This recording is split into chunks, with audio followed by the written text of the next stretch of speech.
Welcome, kembali lagi dengan aku Artanas, dan dalam video ini aku ingin berbicara tentang beberapa tech skills yang paling banyak diminati saat ini.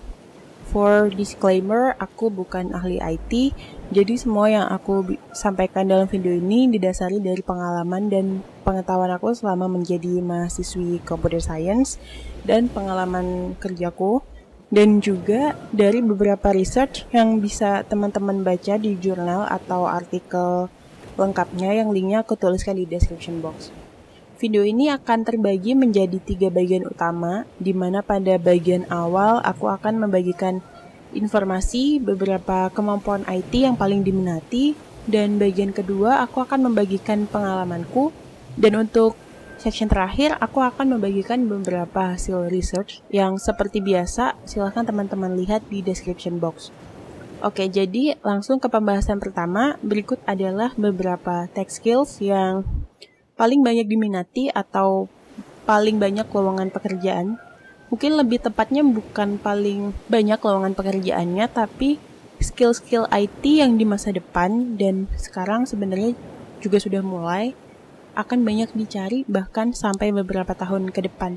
Jadi kalau misal kita mulai belajarnya sekarang, beberapa tahun ke depan sambil nunggu skill kita bagus, kita bisa apply ke beberapa perusahaan yang membutuhkan skill tersebut. Oke, langsung aja. Yang pertama adalah AI atau Artificial Intelligence. Jadi singkatnya, AI ini adalah sesuai namanya, artinya kecerdasan buatan, di mana para saintis menciptakan suatu kecerdasan buatan untuk mesin, sehingga mesin memiliki kemampuan untuk mengingat bentuk, mengingat suara, untuk bisa menyelesaikan suatu masalah, dan juga untuk mengambil keputusan. Tapi tidak seperti kecerdasan pada manusia, misal kecerdasan emosional dan sebagainya, itu setahu aku sampai saat ini belum bisa ditiru. Kalau misal teman-teman mengetahui informasi yang terbaru, bisa diskusi di comment section juga ya. Menurutku yang mencolok sejauh ini adalah karena base-nya adalah mesin, jadi tidak ada istilah capek, sedih, atau kondisi yang sekiranya bisa mempengaruhi kegiatan belajar mereka. Tapi tetap jangan lupa, machine is machine and the system is perfect, the system is safe. Yang kedua adalah data science. Data science sendiri bisa dipisahkan dengan bagian waktu ke dalam 3 bagian utama. Yang pertama adalah bagian past, kemudian ada present, dan ada future. Tapi lebih spesifiknya sih dipisahkan past dan future. Jadi tindakan atau fungsi pekerjaannya bisa dipisahkan untuk analysis atau analytics. Yang perlu diingat adalah jika suatu data berkaitan dengan past atau yang sudah terjadi, maka hal tersebut dinamakan analysis. Namun jika data digunakan untuk kebutuhan future seperti prediktif, misal memprediksi keadaan pasar, intinya digunakan untuk memprediksi masa depan dan sebagainya, maka dinamakan analytics. Pada bagian past, kita bisa anggap business intelligence ada di dalamnya. Jadi data-data yang dipunya digunakan untuk membuat laporan untuk melihat event apa yang terjadi pada perusahaan pada beberapa waktu lalu. Bisa 1 minggu terakhir, atau untuk pembuatan weekly report 1 bulan terakhir, monthly report 1 tahun terakhir, yearly report. Jadi ada certain period of time-nya yang bisa kita atur berapa lama kita mau ambil data untuk dibuat reportnya. Biasanya data disajikan, atau bukan data karena sudah diolah, jadi informasi atau knowledge atau insight-nya ditampilkan dalam bentuk dashboard untuk kebutuhan bisnis. Kalau teman-teman pernah melihat diagram data science, teman-teman pasti melihat bahwa AI atau Artificial Intelligence, kemudian ML atau Machine Learning, DS atau Data Science, dan BI atau Business Intelligence itu semuanya saling beririsan. Jadi seperti kemampuan bahasa pemrograman, kemudian software dan tools yang digunakan juga sering kita temukan ada minimal 1 kesamaan pada keempatnya. Yang ketiga adalah machine learning. Sebagaimana yang tadi kita bahas di poin kedua, machine learning sendiri masuk ke data science bagian future, di mana machine learning dimanfaatkan untuk memprediksi future atau masa depan, sehingga kegunaannya adalah untuk analytics. Tetapi secara umum, machine learning pada dasarnya memanfaatkan AI atau artificial intelligence atau kecerdasan buatan untuk melakukan prediksi masa depan dengan cara memprediksi perilaku yang belum pernah terjadi sebelumnya.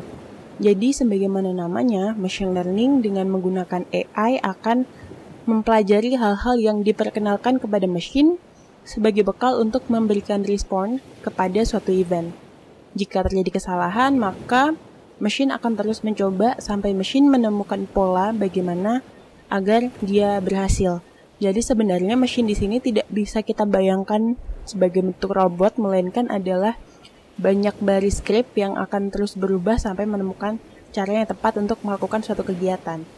Machine learning juga banyak digunakan dalam fraud detection dan client retention. Yang keempat adalah cybersecurity. Cybersecurity di dalamnya termasuk IAM atau Identity Access Management yang mengatur user access dan sebagainya. Kemudian ada defensive team yang berperan dalam mendefense atau melindungi sistem, melindungi jaringan atau komputer dari inappropriate users dan activities, atau biasa disebut blue team. Ada juga offensive team yang berperan untuk mengetahui celah dan mengetahui batas keamanan yang ada pada sistem, yang biasa disebut juga sebagai red team.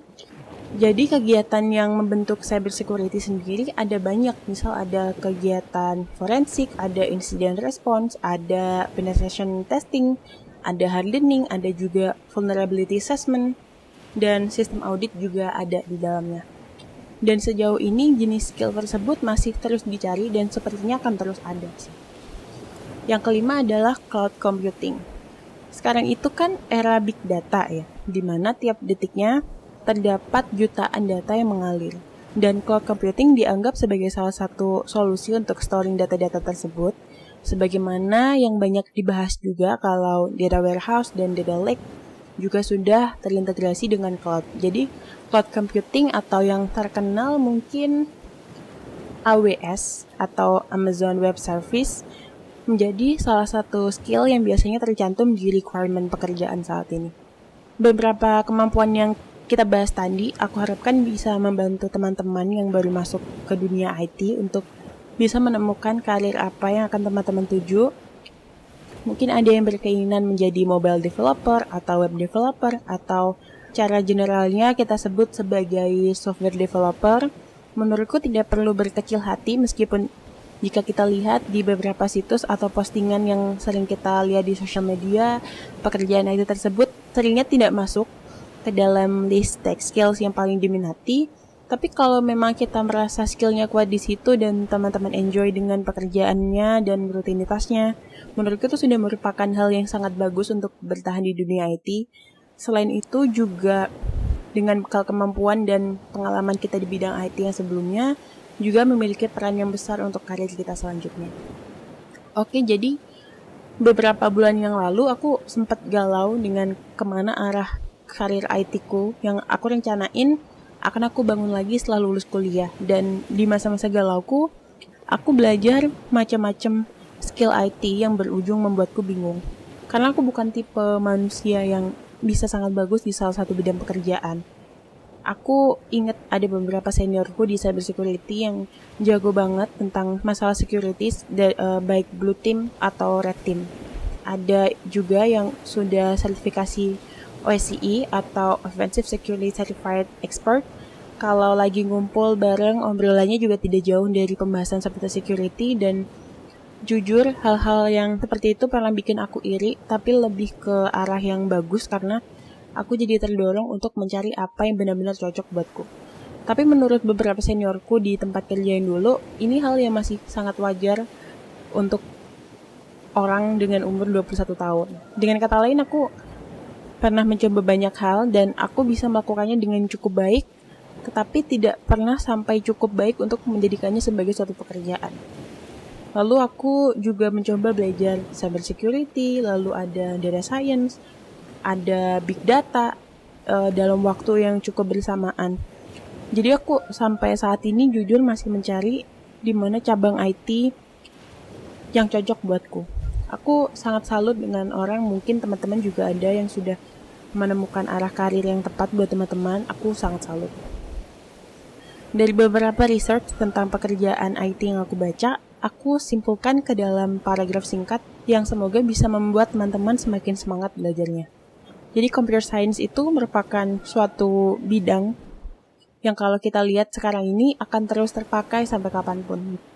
Dan dengan ilmunya yang terus berkembang, memberikan adanya peluang untuk terciptanya hal-hal baru yang memang tidak hanya dilandasi oleh computer science, tetapi akan terus ada porsi di mana computer science diperlukan.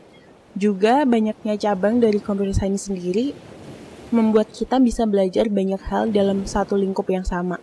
Kita juga bisa menemukan arah karir kita dan tidak bisa dipungkiri bahwa cabang pekerjaan dari computer science masuk ke dalam daftar 20 pekerjaan dengan bayaran tertinggi. Mungkin ada juga di bawahnya. Oke, terima kasih buat yang udah nonton video ini. Semoga bisa membantu meskipun sedikit. Kalau ada kesalahan, mohon dimaafkan dan dikoreksi juga. Kalau teman-teman ada yang punya pendapat yang berbeda, bisa disampaikan lewat comment section. Jangan lupa like video ini kalau teman-teman suka. Bagikan ke teman yang lain kalau video ini dianggap membantu. Jangan lupa subscribe juga sebagai bentuk dukungan. Dan sampai jumpa di video selanjutnya.